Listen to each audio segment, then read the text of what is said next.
So someone left this comment on my video about the 100 Marines that got shrunk down to ant size to fight 300,000 ants, and I've been thinking about it for like 2 weeks. And honestly, you're correct. Like if you made the ants big instead of making the Marines small, the ants would still probably win.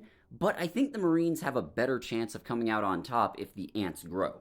For the simple reason that if the Marines are normal sized, it's going to be easier for them to prepare the battlefield. Like they only have 1 hour of prep time, sure, but unless they also shrank down with like construction equipment, bulldozers and stuff, they're not going to be able to do much if they're small. Whereas if they're big and they're expecting big ants, then they can set up defensive perimeters and they can probably send one guy off to Walmart to buy up their entire case of not only pesticides but also other harsh chemicals like bleach.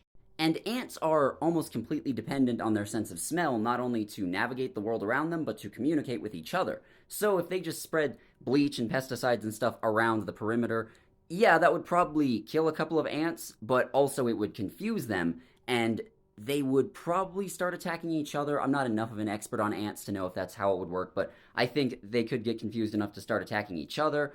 The point is, they wouldn't all be working together and coming right at the Marines anymore. And if you're normal sized, it's going to be a lot easier to set up other booby traps and stuff. So, do I think that the Marines would win if the ants grew up and were big instead of the Marines shrinking down? No, I still don't. But their odds of winning are better, and they would inflict a lot more casualties on the ants.